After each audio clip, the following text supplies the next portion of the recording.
If your Dynasty team sucks, how do you know if you're rebuilding, and how do you make that decision? When do you decide, now I'm going to rebuild or reload, or I'm going for it this season? If you make the wrong choice, it could end up permanently damaging your Dynasty fantasy football team. So we're here to help you make the right choice. Do us a huge favor. Drop a like. Make sure you subscribe for the in-season Dynasty content. Ladies and gentlemen, this is the strategy. This is what we live for. This is why we play the game. It's time to play the game. Put that meme up. And so, how do you know if you're rebuilding or contending? When do you make that decision? It's a very nuanced answer to that question. It's not a simple question because there are lots of factors. Not one thing we look at and say, you're rebuilding or you're contending.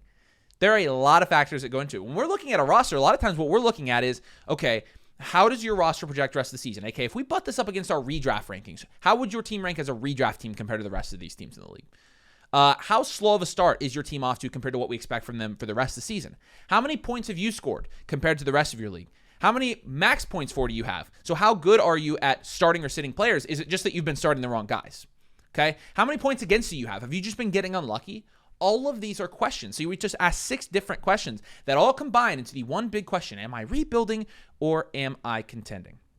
Let's talk about this and let's break down each thing that we look at. First of all, points for. This is probably the most important one because when we, even on the Infinite Blueprint in season, when we've been sending these to you guys, we actually changed how we're evaluating if you're rebuilding or contending. If you're at a point in the season where you are, top 6 in points for, even top 4 in points for, and that's a big difference between the two. You're probably still trying to go for it, right? No matter what. Because if you're top 6 in points for and you're 0-4 at this point, you're going to give it probably 2 to 3 more weeks before you officially decide to blow it up. If you're top 4 in points for, there's a high likelihood that you have at least won 1 or 2 games and you're sticking with it at that point. And so really looking against points for and your record is how I'm balancing those two things is how we're going to tell you if you're rebuilding or contending or not. And again, a lot of it is just practice and knowing your league settings, knowing your league mates, and being able to identify rebuilding or contending teams. But some of the other factors here, players that are on the rise. These are guys that are starting to perform well. For example, if somebody has Quentin Johnson on their Dynasty team, I'm looking at Quentin Johnson now, I'm saying, oh, this guy's a starter now. And so you have to consider that. Or Ashton Genty. Whereas we were doing team reviews last week and we're like, yeah, Ashton Genty's a little dicey because he started slow for you. But rest of the season, he projects really well. And that could have impacted your points for to start the year. So if you're, say, 7th or 8th in points for, but Genty and Hampton are now popping off on your team, then you probably don't want to be like, oh, well, I'm kind of towards the bottom in points for, and I'm going to be like that. Now I have to reload. Like, no. You've got guys on the up. It took a little bit of time. You're 1-3 right now, or you're 2-2, and your points for aren't great, but they're going to be better every single week from now on. On the flip side of this, let's talk about some of the things we notice when somebody isn't contending. If someone is 0-3 and they have, particularly what we do is we assign reloads to teams that are, don't have wins, or 0-3 or 0-4 at this point, and they have Brian Thomas Jr., and they have Ladd McConkey, and they have all these young insulated assets, but they don't have any production on their team. They're bottom 4 in points for. When you are bottom 4 in points for through 4 weeks and you have 1 or 0 wins, we're almost always just going to tell you it's time to reload. Because at that point, it's time to get all the players off your roster, and we'll talk about this later in the video, that are declining in value. But the other side of this, of course, is the rebuilding, and I am rebuilding side, and you're going to know that because of your points for, your max points for, any injuries that you have. Injuries are going to drastically change the outlook of a Dynasty team. I have a loaded Dynasty team that I have in the Secret League where I have Puka Nacua, I have Jonathan Taylor, I have Christian McCaffrey, and my receivers looked freaking fabulous before the season. And I have Puka, which is great, but I also had Malik Nabers, and now I'm down Malik Nabers for the rest of the season. And that's not going to change that team contending, but it would change any other team contending. On the flip side of that, on that team, I have Genty. And Genty didn't help me at the beginning of the year and will now help me the rest of the year because it looks like he's finally arrived. And so you have to acknowledge all that as well and take that into account. Injuries could change the trajectory of your... I'm getting so many questions today and so far since the games. Hey, I just lost Malik Nabers. What do I do? Do I blow it up? People are legitimately considering blowing it up because of their contending guys. We'll talk about that here in a minute as well. I'm going to write that down. But, you got to consider that. You have to consider the depth of the roster, the insurance of the roster, so, guys that you could plug in if you do lose guys, things like that. But what else are you looking at when you're talking about deciding between reloading and contending? So if you're even on the verge of being like a top 4 to 5 team in your league and your future draft capital status is less than ideal, let's say you don't have your 26 first next year. Let's say that you're missing both of your 26 first over the next couple of years, or you're missing all of your draft capital in totality because you decided to go for it and be a contender in the short run and you're even close to sniffing the playoffs, you need to stay true to it and you need to stick with it. Unless you own a bunch of like depreciating assets where you know that if you hold on to like Alvin Kamara and Montgomery and Sutton and Adams and like all these guys on your team that are all going to plummet down boards at the end of this season, like unless you have a team like that that's very unique and you're like middle of the pack at best or even a little bit lower, more often than not, we're just going to tell you guys to stick with it and try to make the playoffs, because there's almost no incentive for you to reload with a bunch of contending assets on your team when you are 6th in points for in a 12-team league. You're probably going to end up maybe a little bit over 500, probably making the playoffs, and then selling off all your contending assets in the middle of the season to try to tank and score no points. And oh, by the way, you don't have your 26th first. You want that 26th first, that 27th first that you sold off to be a contender this year to be as late as possible. And again, there are some scenarios where this does not necessarily apply to every single team, where their team is so much in shambles that you just need to try and salvage this before it really, really, really gets bad. But more often than not, I'm just telling you, if you've sold off your capital and you even have a 50% chance of making the playoffs at this point in time, then we're going to tell you to go balls to the wall and to go for it. And that doesn't mean sell off your 28 picks as well. That just means see what your team can do and see if they can get it together and see if you can end up being like a top 3 to 4 team in terms of production, so that you can make having offloaded these draft capital or these draft picks earlier in the offseason like actually worth it, right? We want it to be worth it for you guys. So we're not going to just tell you to reload for no reason and reload just at the drop of a pen because, oh, maybe you lost this guy, or, oh, maybe this contending asset's disappointing. A lot of contending assets, we recommended to buy Alvin Kamara. He's not looking to be as productive as we thought he could be this season. Just because you're a contending team that has Alvin Kamara and maybe it's hurting you in your flex doesn't mean that you have to fold this year if you sold off your 26th first. Stay the course for a little bit longer here. If you're in the middle of the pack, it's okay to stay the course until like week 6 to 8, maybe even 10 sometimes for some teams. If you're at 500 by week 10 and you're a heavy contending team with like minimal draft capital, I would say keep going as far as you can until you really know whether you're going to make the playoffs or not. If you're a team that ends up, once you get to the week 6 mark or the week 8 mark and you're well below 500, then that's probably when you're going to want to make a decision to reload and try and salvage this before you end up like falling off the cliff and it being really damaging long term. One thing that I also want to talk about here in terms of deciding whether you should rebuild or reload or contend is the activity meter of your league mates. It's going to be very tough.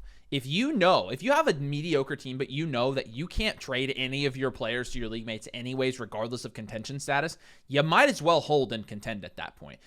If on the flip side, it works the other way too. If you have all these 26 first and young players and you can't trade them away, you might not even be worth. You might not be able to flip them to a contending team and get good value out of it. So don't sacrifice value to do something this year, especially by week 4. But I want to talk about one concept here real quick that will probably help clear things up for you. A rebuild versus a reload. You hear us talking about rebuilding, and you hear us talking about reloading. We kind of use these interchangeably, but in reality, they're very different things. Rebuilding typically takes you 2 years. Unless you have a very, very young, insulated roster with a lot of picks and a lot of receivers and quarterbacks, you are probably going to be a 2-year rebuild or a hard rebuild. Very rarely do we send teams that were planning on contending in season to hard rebuilds straight away. A lot of things have to go wrong, and through 4 weeks, we've done it. I don't think one time have we done that. No, I literally just did a blueprint today, actually, where he would have been a really solid, well-rounded team, contend, reload, but he had Burrow, he had Nabers, and I think he had a couple of other guys that went down as well. He had like 6, 6, 8, and 9 as his grades in terms of value, but like there's no chance with all the season-ending injuries that he was going to be able to make a run for it this year. So I was like, okay, this is where you reload. You're not going into a hard rebuild. This is going to be a quick reload. You have value that's going to maintain. Just be patient. It sucks that you went down with injuries this season, but that's the reality of fantasy football, dynasty fantasy football for everybody. You're faced with that risk every single year. And you reload so you don't have to rebuild. And so you're going to take the rest of the season and this very active time for fantasy football players, and you're going to play the market, and you're going to sell off your declining assets, and you're going to go buy some insulated assets. We'll talk about this here in our strategy for how to rebuild and reload. But you reload so you don't have to rebuild. And ideally, if you have a roster that you think is cooked, and we can tell you if it's cooked, and you can reload instead, you should be approaching it from a reload perspective, not a rebuild, which is a completely different thing. A rebuild is probably going to be moving off of some of the assets that are higher end because they are in big trouble. A reload is going to be holding Malik Nabers, holding Joe Burrow, holding all of their elite assets because they're going to be contending next year. And so that's what you have to figure out when you're talking about rebuilding versus reloading. Nathan and I, for a living, we do this. We look at people's teams. We've looked at thousands of teams and been like, this is a rebuild, this is a reload, this is a contending team. And so if you would like a team blueprint, we would love to do one for you. They're picking up now that we're at this point in the season for a reason. It's because people want second opinions on their teams.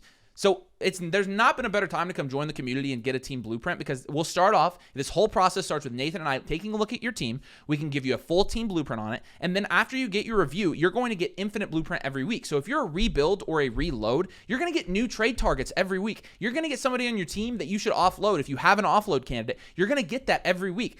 Being a rebuild or a reload means you're the most active person in your league on the trade market. And the tools that we have between the initial team blueprint and the infinite blueprint are designed to help you through this process. There is a method behind the madness. Nathan and I's brains they're messed up. We are very messed up because we think about this stuff so much. But we're trying to help you. And so there's not been a better time to come join, because you get all of that for free and you're going to get everything. Like, you think you get a lot now, but during the offseason, as we go into Dynasty season and you continue to rebuild or reload, we're going to be there to help you do it. And you're going to get all the tools for the rookie draft when you go to use those picks. We've got all of it for you over on flockfantasy.com/domain. You can use code domain, the annual Mother Flocker tier. We'll get you all of that for free. That is the Dynasty Players Plan.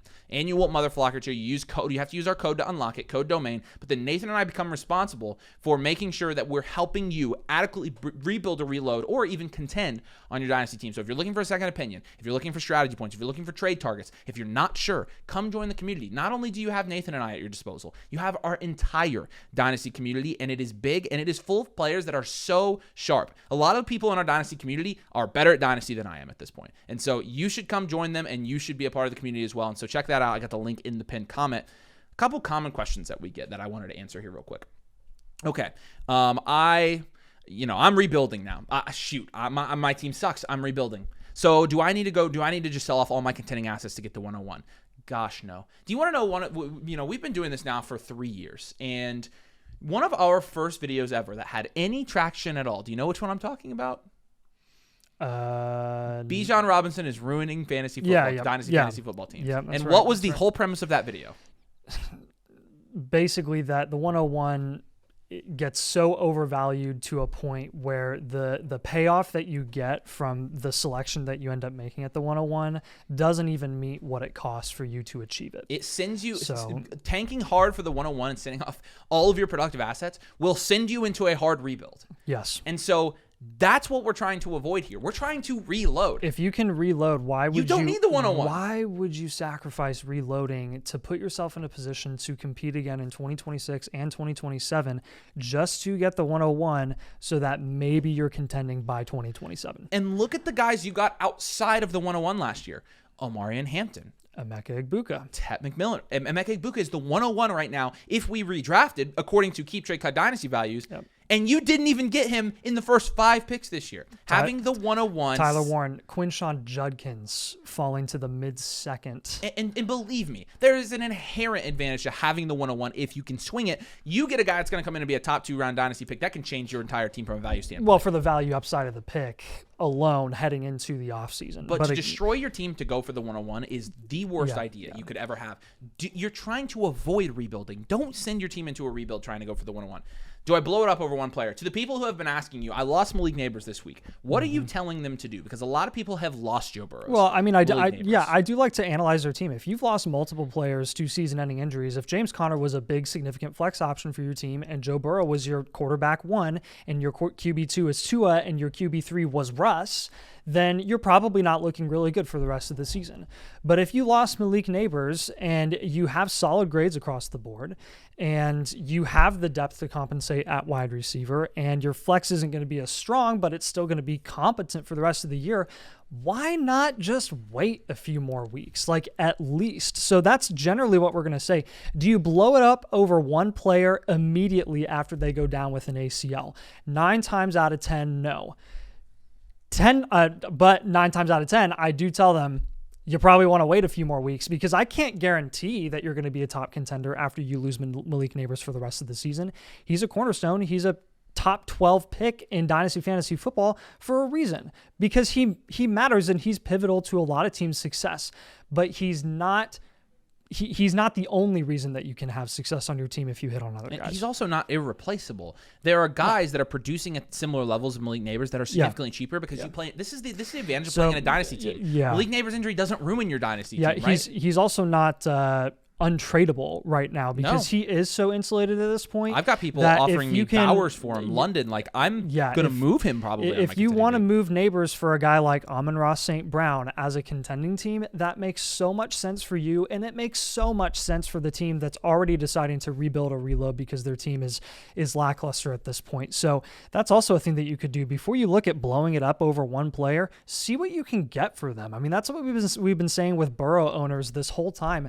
Before you decide to go reload, go shop them for a couple of weeks, and if you can't sell them off at that point and you're 0-4, then you can fold. But why would you not do your due diligence and at least go see if you can get Mahomes for Joe Burrow? Because I know for a fact it was at least possible the first week that he was injured. Maybe at this point, probably not, but that's why you got to do your due diligence in the short term. There's a price to contending no matter which way you look at it. Yep. Sometimes the price of contending, you don't necessarily have to sell low on these guys. But even if you are trading Malik Nabers for Drake London, who, yes, a year and a half from now, it's going to be Malik Nabers that is going to be valued above Drake London again. But if you win the championship, that's the value price you pay. You have to pay value to win championships no matter which way you look at it.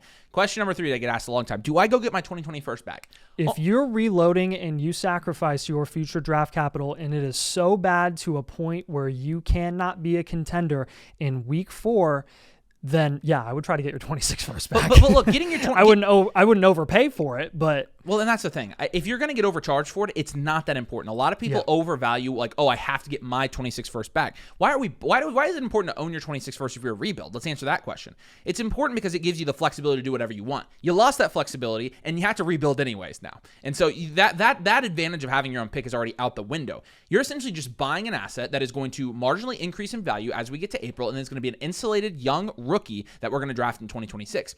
You can buy anybody's 26 first. Hey, I can get my 26 first. That's going to be, 4th or 5th for this price, but I'm getting way overcharged for it. Or I can get this other guy. He's middle of the road, but he doesn't think he's rebuilding yet. I can get it for way cheaper, and he might end up having a higher first than I do. That's what you do. Don't overvalue your first. There's nothing special about your first when it's not on your team anymore. The reason your first is valuable to you as a dynasty player is because, again, it gives you flexibility in season. Because you're in control of your own team. At the point where you've lost it, most of the advantages of having your own first are gone, and the advantage comes with having any 26 first. And so that brings us to our next topic here. How do you rebuild? If you're going to reload or rebuild, if you're going to either have us look at your team and tell you, this is what you're doing, or you're going to do it on your own, how do you do it effectively? Let's just go step by step here and we'll alternate. Number 1, group assets. And what I mean by this is put your assets into different categories. The first thing that we do when we identify a rebuilding or a reloading team, you can watch it on our live streams. You can see exactly how we break down teams on all of our live streams. You can get your team on a live stream. The first thing that we do when we're talking about people's dynasty teams, like, okay, this is a rebuild, and then I go through and I'm like, I would hold, or I don't think you have to trade 1, 2, 3, 4, these 5 guys. You don't have to trade them. You can hold them on your team, and they're going to be great. Everybody else is being shopped. I have 12 players here that you can shop. I have 8 players here that you can shop. But you have to put these players into really 2 baskets. Or, you could go 3 if you want to be a little bit more nuanced with it. But the basket of guys I'm going to hold, really, you're doing it like this. The basket of guys that are going to maintain their value, the basket of guys that are going to increase their value, and the basket of guys that are going to decrease in value year over year. And there are guys, they're not going to be more valuable next year when you start the season. Derrick Henry's not going to be more valuable next year when we start the season. Tyreek Hill, Courtland Sutton, they're not going to be more valuable. DeAndre Swift, not going to be more valuable. So with that, you start by putting your assets into different baskets, into different groups, and then we start getting into what you actually do with them. Yeah, so you want to sell off your declining assets. I mean, declining assets, that's kind of a category. Your proven productive vets who their 3-year outlook is in question after this season. You know that they're going to see a value dip. We see it every single year. It's clockwork at the end of the fantasy season.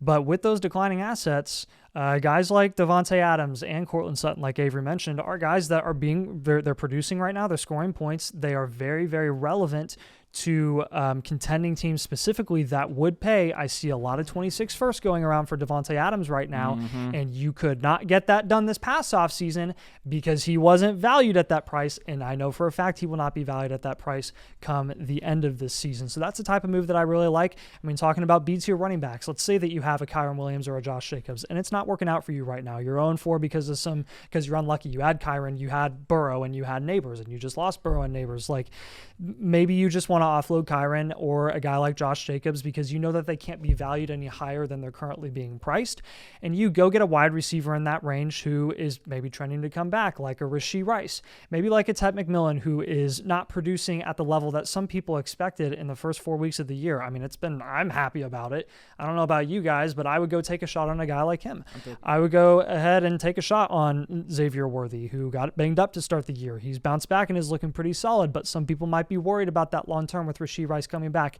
Go ahead and buy him. He's insulated. He's in a good offense. So those types of targets, appreciating assets or stable assets, those are types of guys that you want to hold on to, right? Guys that haven't reached their value ceiling. Just because someone has increased in value on your team as a rebuild does not mean you have to sell them just because they gained value. This is a fallacy that I think we kind of walk the line and we get really close to. We always say play the market, play the market, play the market, sell people at their peaks and buy people low. That doesn't apply to people who plummet down rankings for a reason. That doesn't apply to Alvin Kamara for a rebuilding team just because he's fallen down rankings, just because you expect him. Maybe he'll have a productive game from here on out. Like, I don't know if that's for sure. I don't know if, like Colson Loveland falling down boards at this point means that every rebuild has to buy Colson Loveland right now.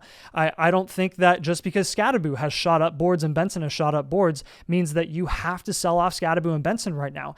Have those guys reach their value ceiling at their current price, even though they've gained value over the last couple of weeks? That's what you need to ask yourself. And if you can see a world realistically where Scadaboo is valued higher than where he's currently being priced and Benson, then hold them. Hold them on your team and wait until they've reached that peak. One good general rule of thumb here is to never sell anyone that you see on our buy videos, ever. Like, almost in any circumstance. If we're putting somebody in a buy video, we're telling you that they are way undervalued and that they're going to go up in value. And so on almost any team, contending or rebuilding, if you see those guys, you have to hold them. And I want to illustrate this for you. I want to show you what we're doing, because you've seen, for example, on our Blueprint 2.0s, you've seen those value graphs where if you are contending, I've said this multiple times in this video, and I'm going to reinforce it, value is currency, and it costs value to contend. You are going to have assets on your contending team unless you're an elite value team that can somehow maintain value. It means you have all elite guys that aren't going to lose value as you go, and they're going to produce. The guys that produce in fantasy football, in Dynasty fantasy football in particular, are typically guys that are going to lose value because of their age or other factors. And so value, your team starts here or wherever. Just show it on the screen. Your team starts up here for the value graph. And as you contend, your value, goes down year over year, right? And so it costs value to contend. When you pivot to rebuild or reload, here's what the objective is. The objective is to stop that decline, to at the very minimum level it out, and even send it back in the upward direction so we can get to a point where we have enough value to contend again. That is the entire point of a rebuild or a reload, to stop that value decline that you have naturally when you contend, go back up to the point where we're like, okay, now we have enough value to contend, and contend again. That's the entire point of a rebuild or a reload. And so again, grouping assets, selling off your declining assets stops that fall. Getting assets that are stable will help stabilize you, like 26 first, and getting 26 first young players, guys that have a ton of upside, will slowly start to increase your value as you go. This is why you think long-term and not short-term in Dynasty, especially as a rebuild or reload, is because those are the guys that over the course of the next 8 months, if you're a rebuild or a reload, you don't care about anything until next August. That's 11 months away. If you're a rebuild, you don't care about anything for the next 2 years. You're setting a lineup. If you're a hard rebuild in September of 2025, the next time you are going to be setting a fantasy football lineup to contend, unless you absolutely crush it and make a butt ton of trades, the next time you're setting a lineup to contend is September of 2027. Let that sink in. You don't have to do things now that look like, oh man, this guy, he's got to hit right now. He's got to hit in the next month. He's got to hit this year. You have to have a multi-year mindset. And ideally in Dynasty, we're always contending, or we're in one-year reloads. Hard rebuilds, we try to avoid them at all costs. We try to give people one-year reloads where we can. And if you make as many moves as you can, we've seen people go from hard rebuild to contending in one off season. Because we have to, law of averages says that most leagues are going to be about average at making trades and being active. But for the more active leagues, it's going to be a lot easier to rebuild and reload. And that's going to be important here as well. Look, a couple other tips here. Buy injured players. Look, you literally should just be sitting there. You should be a scalper. You should be sitting there and watching the Dynasty market. And if you are already a rebuild or a reload and you saw Malik Nabers get hurt, you should have been sending offers. And I got offers. And as a contender who has Malik Nabers, I'm willing to send him to a rebuild as long as I'm not, giving up a ton of value. If I'm giving up a reasonable price to contend to get rid of Malik Nabers, I'm telling these rebuilds, you're smart for reaching out, and I will give him to you. But for every smart player in Dynasty, there's always someone that's panicking, so I bet you can get some big value wins during the season. That's exactly what you're trying to do. That's exactly what you're trying to do, especially with Dynasty players where contending is everything, and they don't understand the value of multi-year insulated players. You might just rob them for Malik Nabers. And so buy injured play, but you literally should be sitting there playing the market, buying low on guys with dips, should have bought Ashton Genty after week 3 if you could. Buying low on guys who are injured. Joe Burrow, Malik Nabers, you're already buying those guys. And then playing the market with assets like my last point here, 2026 rookie picks. They're only up from here. Rookie picks, they do their value. I say this every year, and people still, this is also the year to buy them because they're significantly cheaper. Yep. They're going to end up being valued the same. People are like, oh, no, it can't be happening because 27 firsts are valued above 26 firsts. Wait until April, and we will have this conversation again. A 27 first in April is not going to be valued above a 26 first in April. I promise you. How do I know that? Because I've done this for so long, and it always happens the exact same way. Rookie fever is real. Dynasty players are bored. Remember how bored you were in the spring? Remember how excited you were for your rookie draft? That's how everybody feels. And that's why the present value of a rookie pick is always going to be greater than the future value of a rookie pick, even if we're seeing right now, on Keep Trade Cut, 27 firsts are actually higher. And 27 is great. And 27 firsts are going to be ultra valuable. But 26 firsts are undervalued because people are comparing it to 27. And so you're able to buy an asset that's not only going to be stable, 26 firsts are such stable assets, they're going to go up in value, and they're a good price for you right now. Plus, you're going to get Fernando with the 101. I mean, so yeah. How would you not be excited Fernando about that? will fix your dynasty issues. And so, again, if you would like to get your team looked at, we can help you do all of this stuff. It is baked into our brains. Second nature, we do it all the time, and we would love to have you just come join the community so you can be around a bunch of people that think this way as well as you go on your rebuild, reload, or contending journey as well. Contending strategy is a whole different thing that you guys already know about because it's just fantasy football strategy at that point. It's fantasy football strategy while being cognizant of dynasty value. But regardless of what your team looks like, we can help you. Come join the community, get a free team blueprint, get our infinite blueprint, get our rankings, get our trade calculator, get our My Team tool. You're going to get all of our stuff in the offseason, our rookie draft advice. You're going to get rookie draft stuff. You're going to get infinites every month after the season. We have so much stuff planned for this offseason. Like, you're going to get everything you need to make the right decisions now, and then you're going to get in the offseason, you're going to be spoiled brats because we have so much that we want to give you guys. And so come join the community. We enjoy all of you guys, and we would love to have you. flockfantasy.com/domain. Code domain, annual motherflocker tier to get your blueprint. We can help you with your team like this, and then we can have you on the site for a whole year so you can be with Nathan and I and with all of our community as we build better dynasty teams. So hopefully this helps. Hopefully you go out and you are a smart rebuilder, a smart reloader. And if you're contending, you're going to win your league and win money because money is cool. Appreciate you guys, and we'll catch you later.